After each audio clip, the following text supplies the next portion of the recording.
sant ko bu baax gërëm ko moom Serigne Modou Mbacké Niang mi ne woon ci xibaaru marax yi ñu yegsi ci ñaareel mujjanteelu pàcc seen bloc d'information la Total ba tey ñu ngi am mbégte dalal ci plateau bi Mohamed Sambou nekk président bu mouvement grand mouvement pour la relève GMR nekk ab kuréel goo xam ne daa ëmb ay doomi Sénégal yi nekk ci biir ndaw te ne dañoo bëgg andi ay coppite ci réew mi ni muy doxalee ci poñ yooyu la ñu war a waxtaanee waaye itam ci seen gis-gis ak itam lan lañu yaakaar ne ay coppite la. ci yenn anam lañ ko war a def alors Sambou sànq ba ñuy jeexal yaa ngi wax ne faw ñu taxawal ay mbir yoo xam ne dañ ko war a mën a wëlbati su fekkee mën nañ ko jàppee noonu wala ñu jooyanti ko pour mën a yéemale yi mbir yi ci kanam yéen ci seen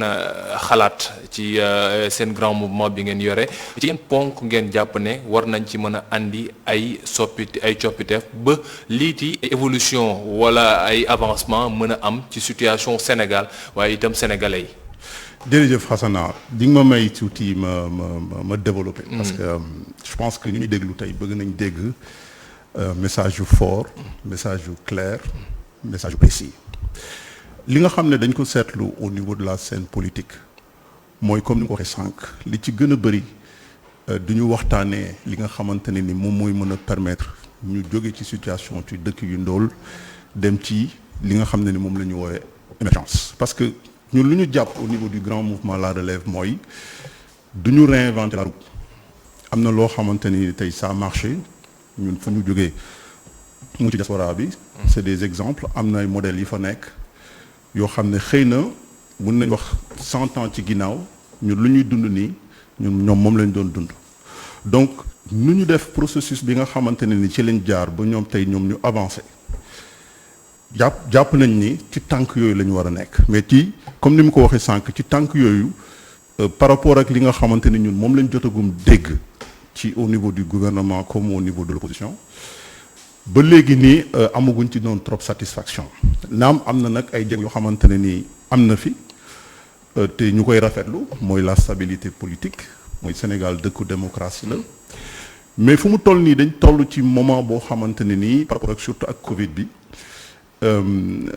dëkk yu bëri dafa nërmeeloo te ressources yi dafay nekk de plus en plus loo xam ne lu raar la donc ñu am message yoo xamante ne nii il faut que ñu xam bu fekkee ni dañu bëgg dem ci l'industrialisation ñu xam naka lañ ciy demee moo tax ñu woote jàmm wax naa ko sànq buñ la nee li Afrique di rëy yëpp commerce international 2% la yow war nga jaaxle tuuti donc li tax ñuy wax loolu mooy dëkk yi nga xam ne dañuy demalante pour ñu mën a def commerce wala ñu mën a def business ak yow il faut dëkk bi stable il faut dëkk bi mu am sécurité il faut dëkk bi mu am énergie bu doy maanaam ci wàllu électricité ak li nga xamante ne ni moom lañ découvrir sax ci biir Sénégal léegi ñu jàpp ni modèle yi nga xam ne ni dox na mën naa ci citer benn exemple fi nga xamante ne foofu laay liggéey muy dëkk wu ñuy wax Luxembourg dëkk la bu gën a ndaw ci àddina bi mais tey en matière de richesse mooy dëkk bi nga xam ne moo gën a riche bu ñu jëlee revenu yi par habitant donc ñoom lu leen may loolu mooy pays yu stable la duñ leen dégg ci xiiro duñ leen dégg ci ŋaayo ci li nga xamante ne ni moom mooy lu gën a am solo ci réew mi duñ ko politiser dañuy d'accord ni ci wàllu maanaam comme Sénégal am na pétrole ak gaz loolu duñ ko politiser loi bu ñuy voter la à l'Assemblée de façon définitive kenn du ci ñëwaat politique bi mën na nekk ci leneen waaye loolu dafay dellu ci askan bi mu doon aussi beneen exemple et dama koy faral di citer chaque fois mooy dëkk loo am ressource naturelle boo amul capital intellectuel bu doy sa ressources naturelles yi doo ko mën a jëriñ moo tax nga gis fi yenn multinationales yi bu ñu ñëwee dañuy signer contrat yoo xam ne 90% day dellu ci ñoom li waral loolu du lenn dul insuffisance bi nga xamante ni ñun moom la ñu am ci wàllu ñin ñoo xamante ne ni tey ñoom ñoo war a piloter ces grands projets là bon bu ñu ko waxee nag Sénégal dañuy faral di dem ci li nga xamante ni mooy les qualités des hommes yi nga xam ne ni ñun moom la ñu yor mais en termes de quantité tey boo koy xool am na ratio boo xam ne te nañu liñ ciy wax mooy bu population tollee ci lu mot 1 million 10% war na ci nekk ñoo xamante ne ni tey ñoom ñoo ŋànk ingénierat bi ci wàllu nucléaire aéronautique chimique technologie information ak yooyu donc bu ñu xoolee tey estimation Sénégal ñaata ingénieur lay def par année mu doon chiffre bu néew ci ay jamono je pense que c'était ay dans l'ordre de 250 voire 300 boo xoolee tey dëkk yi nga xamante ne ni ñoom ñooy doxal àddina bi muy États-Unis muy Chine muy Suède muy Japon muy Australie muy France muy Angleterre donc dëkk yooyu noonu yëpp dem nañu ba nga xamante ne ni mettre nañu des formations à disposition ñoŋal nañu seen système éducatif ak système mun naa wax professionnel ba tey ñoom ñu toll ci niveau yooyu donc ñun fa lañ toll ci jéego yooyu donc au niveau du Sénégal comme ni mu ko waxee bu ñu xoolee xëy na matul mais bu ñu ubbee ci biir diaspora bi par rapport ak ñi nga xam ne ni tey ñi ngi liggéey fépp ci àddina bi mun nañ jege peut-être ci pourcentage boobu. ci loolu laay yegg si yaa ngi wax ba léegi ci mbirum émergence développement vision yu ñu ci am mais est-ce que du mbir mi ensemble la maanaam benn réew rek ndax ni nga ko tuddee Luxembourg peut-être ba muy développé wu am na dëkk yi nekkoon ci wetam yoo xam ne itam situation bi propice na ba mu mën a jokkalante ak ñoom yeneen dëkk yi xam ne itam ci bitim réew am nañu ne xam ne doole bi commencé na am na ay situation boo xam ne propice na est-ce que du situation bu propice boobu moom la ñu war a njëkk a prôner au niveau de la sous-région ba laa ñoo mën a wax ci mbirub Sénégal ndax Sénégal ab benn ponc rek la ci su fekkee dañoo bëgg a développer te ñu wax ne djihadisme coup d'état ak yeneen moo ngi am ci yeneen boor yi est-ce que du loolu nekkul ay yenn mbir yoo xam ne mën nañoo freiner mënuñu koo jël en compte laataa ñoo wax ne Sénégal ñun dañoo taxaw benn place rek bañ a avancer. waaw ci biir loolu da nga may jox rek. ma wax ci li nga xamante ne ni tey li war a mën a indi changement ci mentalité yi la c'est-à-dire lépp lu ñu war a def rek. moo xam ci gox yi wala moo xam ci quartier yi wala moo xam ci ville yi wala ci pays bi c'est-à-dire population bi ak projet boo mënti def il faut mu ànd ci et dëkk yi nga xamante ni moom laa fi cité léegi loolu la ñu réussir mun naa jël exemple tey ci grand travaux yi nga xamante ne def nañ ko ñu koy rafetlu mu doon ay infrastructures yoo xam ne dina jox Sénégal vraiment benn rayonnement ci sur le plan de la diplomatie mais boo xoolee tey projet yooyu yi nga xamante ne ni tey accomplir nañ ko muy TER muy BRT lu baax la mais liggéey buñ ci waroon def pour que population bi xam ne lii nii ndam la boo xamante ne ni Sénégal dina ci jëriñu mooy communication bi accompagnement wu projet bi loolu yëpp boo xoolee tey ñun gisuñu ko ci parce que lu mel ni BRT loo xamante ni TER la dafay faciliter mobilité mais dañu jàpp ni lu koy indi lu ci gën a bëri calendrier électoral nem dañ ko war a def bu ñu ko defee aussi war nañu mën a yaatal ba nga xamante ne ni communication bi war na mën a génn sax au niveau de l'international mooy tey ku toog nekk Australie war na mën a xam ne Sénégal am na fa TER am na fa BRT te war naa mën a dem investir foofu noonu donc li tax ba léegi nii dañuy injecter xaalis bu bëri ñu ci am endettement yu bëri au niveau du Sénégal te duñ ci am jeexital buñ ci bëgg loolu la. d'accord mais léegi ci loolu mbiru endettement bi xaalis bi xam ne ñoo ngi ko fi injecté maanaam wala ñu koy dem te lebi ji yéen tamit ñi nekk bitim réew nga baal ma ci tur bi moodu yi comme niñ leen di niñ koy waxee est-ce que du yéen da ngeen nekk ci benn taxawaay boo xam ne da ngeen dañuy seetaan xaalis bi xam ne da ngeen koy dugal ndax ci recensement yu mujj nee nañu ñoo ngi ci ay environ 1300 milliards francs CFA yoo xam ne dina dugg si même ak Covid bi sax mbir mi yokkul wàññeekul mais daa xawoon stagné mu nekk lu xawoon jaaxal mais yéen xaalis boobu da ngeen koy dugal pour denc lu ko wala ngeen dugal ko pour def ko ci suuf wala ngeen dugal ko pour mu yem ci biir kër yi force wala fitu investir dafa mel ne da ngeen ko amul est-ce que loolu aussi nekkul benn mbir moo xam ne mën naa gangréner société bi su fekkee ne dañuy wax ci développement te ñii xam ne ay doomu réew li nekk ci bitim réew duñ dugal seen xaalis. lenn rek ay régler problème boobu noonu. mooy politique comme ni ko waxee xam nga 1300 milliards boo ko waxee ëpp na 10% au PIB. mais xaalis bi fu muy jaar ci circuit informel la. donc njëriñ bi buñ ci soxla du bëri noonu trop et am na ci tey Sénégal yu bëri yoo xamante ne ni investir nañu ñu ngi ci entrepreneuriat bi ñu ngi ci agriculture bi ñu ngi ci domaine yëpp mais fi nga xamante ne ni foofu la ñuy defee orientation yu mag yi pour que politique yooyu ñu mën a def yëpp moo mën a am sens ci réew mi mooy suñu raison ñun ci biir politique te yaa ngi koy wax sànq te li nga cité mooy man jàpp naa ni sénégalais yi ñi ngi def seen kéemtulaay kàttan par rapport ak investissement yi nga xam ne ñu ngi koy def. et ci biir quand même quelquefois c'est assez minime parce que li lay wax mooy ñi xam ne ñoo ngi bitim réew seen investissement ci bâtiment la wala ci suuf. point barre mënuñu def leneen loo xam ne peut-être dina am benn économie parallèle boo xam ne dina ci mën a développer wu. on ne voit pas tellement ça lan la da ngeen ragal wala da ngeen gisul opportunité yi wala da ngeen gisul ñu ubbil leen loo xam ne dina war a mën a tax ngeen dugg ci. non c'est que fu mu toll nii da ngay interpeller rôle état. xam nga nit ki bu yoree. est-ce que yéen tamit seen rôle amu ci yéen ñii nekk bitim réew yow de l'extérieur su fekkee seen mouvement am ngeen ci xalaat na ban jafe-jafe ngeen gis ne moom ngeen di jànkonteel ba seen xaalis doo leen ko mën a def ci investissement ci industrialisation wala leneen. waaw mais justement xam nga tey da nga tudd industrialisation dafa nekk mécanisme bu rëy. boo xam ne dafay laaj financement bu takku. Individuellement ak wala collectivement lu ñu mën a def je pense ci apport par rapport ak projet dafay minime pour ñu tudd industrialisation. moo tax ma ne il faut que ñu indi définition par rapport ak lan mooy industrialisation ak sénégalais yi lan la ñu mën a investir loo xam ne dina am njëriñ. wax naa ko sànq sénégalais yi kenn ku ci nekk tey ñi ngi investir dans tous les domaines mais lu ñuy investir dafay engloutir ci système administratif bi nga xamante ne ni moom la ñu am. loolu yëpp day delluwaat encore ci le rôle de l'État mooy lan.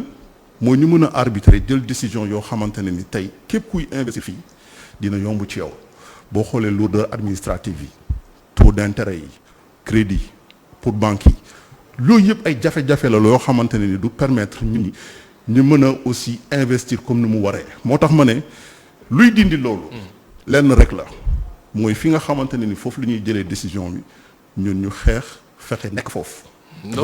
loolu dinañ ci yegg si fi ngeen war a mën a nekk parce que bon législative yi léegi mu ñëw waaye nañu locales yi législative yi léegi mu ñëw loolu dinañ ci wax am ngeen fukk ak juróom su mu jubul député yoo xam ne ñoom ñoo teewal sénégalais ca bitim réew mais dama bëgg ñu taxaw ba léegi ci mbirum investissement bi xam ne dafa war a jóge ci yéen peut-être dugg si ñun yaa ngi wax ay lourdeur administrative di wax ay mbirum taux ak bancarisation yenn saa yi nu muy xaw a méttee mais est-ce que du ci secteur yi ngeen di dem ndax ku wax ci mbirum mbay yi dañ lay wax na la bala laataa moo jur lenn peut-être day nekk loo xam ne dina jël temps ku wax mbirum immeuble dañ lay wax na la bâtiment bi balaa moo rentable en tant que tel dina jël temps yooyu est-ce que du ni mbir yi ñaari mbir yooyu xam ne mooy secteur yi ngeen di ëpp li ngeen di dugg moom moo tax ñu leen di c'est pour ngeen am ci jàppalu taxawaayu état day metti waaw loolu c'est un problème général boo xamante non c'est plus pour les mots de mode parce que nee nañu yéen ci suuf ak ci ay suuf rek dëgg la waaw dëgg la mais damay may ma tontu ci parce que xam nga lu may wax noonu mooy c'est plus un problème général mooy ñun tàmmuñu di jël risque waaw c'est-à-dire dañuy xool li nga xamante ne alors que ku nekk bitim réew dans le nord nga jël risque parce que dund bitim réew rek risque la déjà par rapport ak investissement foofu dund foofu lépp lu jëm ci mbiru est-ce que loolu nekkul ay risque non du ma ci ànd ak yow parce que boo xoolee ki nekk bitim réew tey yónnee xaalisam pour investir moom nekku fi jël na risque bu mag mais li may wax ni c'est national c'est-à-dire tey ñun dafa nekk ci ñun loo xamante ni tamit ci lu ñu war a liggéey la mooy changement de mentalité bi may wax boo xoolee PSE bi le nombre de milliards bi nga xam ne dañ ko ci engloutir kenn dugalu ci volet bi nga xamante ne ni tey ñun dañu war a xool naka la ñu war a mën a partager risques yi naka la ñu mën a changer doxalin et ànd naa ceeg yow bu fekkee ni secteur d'activité yi nga tudd noonu ñun ñëpp ci la ñuy dem parce que fonctionnement wu de façon naturelle ñun noonu la ñuy évoluer mooy du ñu diversifier loolu moo tax ñun au niveau du grand mouvement ñu ñëw pour innover ñu ñëw pour créer te innovation boobu noonu boo xoolee lancé nañu les cartes de membres digitales mooy fépp foo nekk ci biir àddina bi tey mun nga am sa adhésion dañ lay envoyer lien nga dugg ci rempli ko fay sa carte de membre nga nekk membre ci grand mouvement donc ak yeneen tey boo xoolee yaa ngi wax waxu projet yi au niveau du grand mouvement am nañ ci ay projets yoo xam ne industriel ñun mooy li may faral di wax politique ñuy def duñ ci boole comme politiciens yi li ñuy faral di def mooy xaar ba calendrier électoral am nga ne da ngay def sa programme wala da ngay wax wala da nga dige li nga xamante ne ni peut-être doo mën a def ñun dañuy agir léegi duñ xaar dara. agir léegi comment. mooy dañuy am ay projet yoo xamante ni ñun ñoo koy piloter suñu bopp te fépp foo xamante ne ni mun nañ fa apporter suñu expertise dañ koy def. est-ce que jàppoo leen ne soo leen dugg ci politique bëgg dawal ay projet narul nekk benn frein est-ce que duñ ci gis langum politique rek moom moo tax ngeen taxawal lenn. non mais tout dépend. alors que ne Sénégal xam nañ ne. lu ci ëpp ci ay projet su fekkee politique da cee lànku su fekkee ne àndoog nguur gi yenn saa yi day am ay jafe-jafe. mais loolu yëpp problème de mentalité la. mooy li may wax gis nga lépp mbir boo koy def nga jaar fi nga war a jaar. nga def ko ni mu waree. nga ànd ceeg démarche nga ànd ceeg approche nga ànd ceeg communication bu leer. nit ñi dinañ xam fa nga jëm te dinañ la topp. ñun ci tànk yooyu lañ nekk. mooy ñoo ngi politique. li ngay wax dëgg la effectivement tey ñu bëri boo leen waxee tey découragé nañu. boo lancé projet sax. dañu ne non projet bii nii xëy na c'est pour après faire de la politique. non ñun jàpp ñu loolu. ñu lu ñu jàpp mooy Sénégal dëkk bu ndóol la. Afrique dëkk bu ndóol la te mënuñu xaar. lépp loo xamante ne ni yore nañ ko ci xam-xam wala yore nañ ko ci ay moyens bu ñu ko mënee def on va le faire. te maa ngi ciy liggéey ak au niveau du mouvement. ci ay li nga xamante ne ni c'est pour des réalisations fii. ñu yaakaar ci voilà au niveau de ñi ci war a jàpp. secteur privé comme secteur public. et pour ñëwaat encore ci li nga waxoon sànq. projet d'envergure. industrialisation mënoo ko def fii ci biir réew mi. tant que état jàpp ko. ñun am nañu projet yoo xam ne ni bëgg nañ ko def fépp ci biir région yi. ci 14 régions yu Sénégal war nañ ko mën a def. ci industrialisation ci domaine soudure ak ay installé ay usines. mais yooyu bu ñu ko waree def mais ay moyens yu colossaux la. loolu du mën ak yow ñoo ko mun def. c'est l'État avec les partenaires. avec les bailleurs. donc il faut que ñu yegg ci foofu. moo tax ma ne la investissement bu nit mën a def à titre individuel à titre personnel. am na ci koo xamante ne ni bokk ñu ci grand mouvement. investi na déjà 28 millions. ci benn projet d'industrialisation. apport personnel. loolu kenn defatu ko. Europe loolu kenn defatu ko. États-Unis kenn du ko def. da nga ànd ak ñeneen ñu ngeen mën. da ngay ànd ak ñeneen. nga ñëw projet nga ñëw exposer sa projet état bi fixe ay critères yu leer. ne man par exemple damay jàppale les 100 entreprises yoo xamante ne ni ñoom ñoo gën a xam ci wàllu technologie. France def na ko bu yàggul. mais dans ce cadre am nañu fonds d'appui à l'investissement des Sénégalais de l'étranger est-ce que ñooñu itam jege ngeen leen ngir su fekkee ne da ngeen bëgg investir ci biir réew mi parce que lu bëri yu si bëri ñenn ñi nee nañ dañuy bëgg ñëw ba fii biir Sénégal pour gis autorités yi alors que am na fonds bu ñu leen tax est-ce que jaar foofu itam nekkul buntu boo xam ne dina gën a yomb jouer aussi avec la diplomatie. Assana gis nga lépp problème de compétence la xam nga yooyu yëpp boo ko amee ba pare dénk ko ñoo xamante ne ni ñoom xam ne nu ñu war a communiquer wala boog ñu politiser ko mooy li ma wax sànq rek jeexital bi nga ci bëgg a ko am gis nga projet yi du ay caaxaan gis nga tout ce que l'on fait dans l'institution ci domaine politique bu yàggul jóge nañu ci ay élections locales. D'accord. tey boo xoolee am na benn percée au niveau de l'opposition te gis nañu aussi benn jeunesse boo xamante ne ni tey ñoom ñu ngi jël seen responsabilité mais ñun lu ñu jàpp mooy ba léegi des na c'est-à-dire ni état bi war a encadrer aujourd'hui ñi nga xamante ni tey ñoom ñooy laaj collectivité yooyu noonu mais war nañ ci mën a dugal ay charte yoo xam ne ni premier ministre yi defee déclaration générale mais maire yi war nañ mën a def déclaration de politique territoriale ñu woo journalistes yi woo opérateur économique yi woo quartier bi nga xamante ne ñoom ñoo fay maire ñu développer seen feuille de route. bu ko defee. bu ñu liggéey loolu dañ ko def mooy seen plan de développement communal yi wala plan de développement départemental yi xam ne dañ koy en termes de organisation stratégique et programmée. waaw mais c'est programmé mais est-ce que c'est fait aujourd'hui pour que ñi nga xamante ne ñoom ñoo leen élire ñoom ñëpp ñuy dëkk ci gox boobu ñoom ñu xam ko. communication boobu amul. ça se fait dans les documents jeex na moo tax bu ñu demee 5 ans. pour ñu établir bilan bi nga xamante ne ñoom dañ ko war a défendre. dafay du mën a nekk. d'accord ñu ngi jóge ci locales yi war a dem ci législatives yi maa ngi koy fàttali sànq am ngeen ay députés yoo xam ne ñoo ngi ci diaspora bi est-ce que da ngeen fas yéene toog waxtaanaat ak ñoom ngir ñoom ñooñee suñuy ñëw ngir ñu xam lan lañ leen di andil ci xeex bi xam ne da ngeen ko bëgg sumb ngir ñu gën leen jox gëdd waaye itam transformation structurelle ak opérationnelle am fii biir ci biir réew mi wala da ngeen jàpp ne ni ngeen ko waxee ay ndaw ngeen da ngeen bëgg dugg ci assemblée foofu xam ne peut-être on peut dire foofu la ñuy ci noccee lépp loo xam ne loi la ak organisme lu ñu organiser réew mi. waaw fu mu toll nii ci yooyu lañ nekk préparation élection législative yi comme ni nga ko waxee et c'est une opportunité bi nga xamante ne ni aussi état bi permettre ñu ko en tant que ressortissants de la diaspora ay xalaat yi nga xamante ni yore nañ ko ay idées yi nga xamante ni yore nañ ko ñu mën a def aussi mën a dem assemblée poser ko foofu noonu et li nga xamante ne ni tey encore une fois c'est peut-être 15 par rapport ak le nombre de députés ay jéego la et dinañ ci taxaw pour def ci ñun suñu kémt lay kàttan est-ce que da ngeen a dem ci jongante boobee. waaw ñu ngi ciy liggéey pour dem ci. parce que fu mu toll nii ci ban bannière ngeen nar a demee da ngeen di dem ci kujje wala da ngeen di dem ci nguur gi nan ngeen ci nar a taxaw nan ngeen ci nar a taxawee parce que bon on sait pas ndax da ngeen di dem en tant que mouvement indépendant parce que ñu ngi tàmbali waxtaan yi déjà xam nañ ne indépendant yi quelquefois day am ay jafe-jafe ñu ngi lay wax mbirum caution wala leneen wala da ngeen di xool bu ci gën a jege ci kujje gi wala opposition bi rek ngeen ànd ak moom. ñun fu mu toll nii lu ñu nekk di def mooy ñu ngi liggéey pour massifier mouvement bi partout au Sénégal élection yi ñëpp xam nañ ni buñ ciy dem en général coalition waaw et on est ouvert à tout parce que ñun ci suñu mouvement au niveau du positionnement ma rappelé at ko ñun on est centriste bokkuñu ci pouvoir bi bokkuñu ci opposition. ñàkk féete nee nañ day xañ a wërsëg. waaw loolu sa xalaat la. xam nga moo tax ma ne la du sama xalaat loolu la wolof wax. nee na ñàkk féete day xañ a wërsëg. waaw xam nga lu yëpp. soit da ngay ànd ak nguur wala nga ànd ak kujje. waaye nii moom quelquefois c'est. Asana s'ouvrir à tout. non déggoo ma de. ñun suñu doxalin mooy. lu ñuy def. askan bi gis ci njëriñam. parce que jàpp nañ ni am na lu des ci opposition. jàpp nañ ne am na lu des ci pouvoir. mais li nga xam ne moom la nit ñi di wax ak moom la nit ñi di jàpp. ñun loolu dañ ciy bàyyi xel rek. te def ñu gën a yokk jom. parce que wax naa la ko sànq ba ñuy ubbi mouvement bi au niveau de la diaspora dañu ne woon mouvement bi du sori. parce que ñu bëri def nañ ko fi tey gis nañu mouvement bi fu mu toll. ñun nous sommes des hommes de défi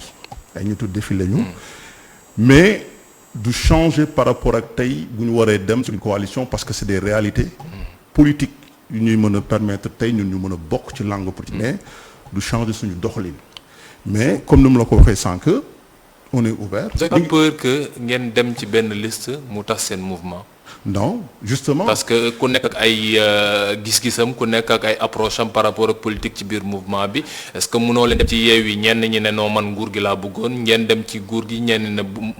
man pii laa bon demaloon seen bopp est-ce que nekkul loo xam ne peut-être moom moo doon tane. mais lu ñuy lépp cas de figure yëpp mën na nekk. mais ñun lu ñuy def rek mooy on travaille en groupe. waaw lu ñuy privilégier mooy la démocratie au niveau du mouvement. et aujourd'hui des choix yi nga xamante ne ni membres yi nekk ñoom dinañ ci laaj seen avis. waaw le bureau exécutif ñoom ñëpp ak comité bi dinañ toog ñu xool la meilleure forme mais yeggaguñ ci. mais pour le moment ñu ngi def massification. bu am doole am na rentrée politique bi nga xamante ne defoon nañ ko fii le 6 novembre au niveau de Rufisque mu doon rentrée politique bu am réussite. ñi ciy remercier encore une fois ñëpp ñi nga xamante ne ni jàppoon nañ ci participé woon nañ ci ñu ngi dellu ci suñu beneen deuxième rentrée politique au niveau de la Casamance. le 5 mars bii nii le samedi 5 mars et yaakaar nañ ni foofu aussi dinañ ci am ndam. d'accord léegi pour terminer parce que mënuñu waxtaanee grand mouvement ba jeexal te duñu wax peut-être liiti ay projets yoo xam ne am ngeen ko wala xalaat ngeen ko def fi mu toll nii ci Sénégal laata ngeen di wax ay mbirum politique élection dañu voté lu jëm ci investissement wala lu jëm ci ay orientation wala taxaw ndaw yi wala leneen loo xam ne war ngeen ko am ndax liñ daan xamee yenn saa yi itam bu njëkk ba liiti Sénégal de l'extérieur yi mooy gox bi am problème mu courant ñoom ñu wut ay partenaires yu leen ñëw jàppale wala gox bi am problème ambulance ñu ñëw jàppale wala ay ndaw soxla fu ñuy dem ñu taxaw leen ci fi mu toll nii grand mouvement ci projet yooyee lan la ci am ak itam lan la defagum ba noppi. demoon nañ fii moo tax ma wax la ni sànq ñun politique bi nga xam ne dañ koy def liñ ci gën a bëgg ak liñ ci gën a namm mooy jëf. exécution parce que Sénégal fii bind nañ fi lu ne wax nañ fi lu ne. proposé nañ fi lu ne. waaye lu ñuy teg seen bët souvent foofu la problème ñu nekk ñun ba ñuy démarrer dañu ubbi benn association boo xamante ne ni dinañu permettre ñu def ay œuvres caritatives. donc association boobu noonu dem nañ ci ay écoles de centre de formation professionnelle jàppale leen yokk leen en capacité dem nañ ci ay lycées aussi au niveau éducation sur les lycées d'excellence comme le lycée El Hadji Ibrahima Diop ñu am ay résultats yu baax. et ñu nekk ci secteur zone boo xamante ne ni zone bu xaw a démunie la comme ni mu la ko waxee sànq. au niveau du mouvement le grand mouvement La Relève ñu ngi liggéey sur des projets de développement. et projets de développement yu noonu c'est ñu ngi ci industrialisation. ñu ngi ci secteur touristique. ñu ngi ci secteur agriculture. et ñëpp ñu ëmb mouvement bi waxuma la sax ñi ko ŋànk. mais am na ci ñoo xamante ne ni déjà ñoom ils ont fait des réalisations seen gox. moo tax bu ñu lancé mouvement bi ñoom ñu gis ci seen bopp. ñu ñëw adhérer facilement. d'accord donc appel bi loolu la daal mbir mi nañ dem ci jëf. wàññi wax bi ndax bind nañ lépp comme ni ko waxee. tout à fait. sant ko bu baax gërëm ko Mohamed Sambou nekk président bu grand mouvement La Relève nekk ko basé fële ca Luxembourg moom moo ne woon suñu gan tey ci seen bloc d'information La Totale doon waxtaanee lu jëm ci taxawaayu seen mouvement boobee ci biir réew mi ban gis-gis lañ ci am waaye itam nan lañ leen nar a taxawoo ci lépp lu jëm ci transformation structurelle ndax niñ ko waxee ñoom nag jëf léegi la ñu wax kon nag nañuy jëf ba wàññi wax ji nu ko xam nga kat doon waxee tuuti wax job lu bëri. loolu waaw wax tuuti jëf lu bëri sant ko baax gërëm ko mbokk yi sant leen itam baax gërëm leen jox leen dig daje ëllëg incha allah léegi ñu seetaan tuuti publicité la rajo si ci xibaaru nasaraan ni 19:45 ak soxna Awa Diop seen jërë ngeen jëf.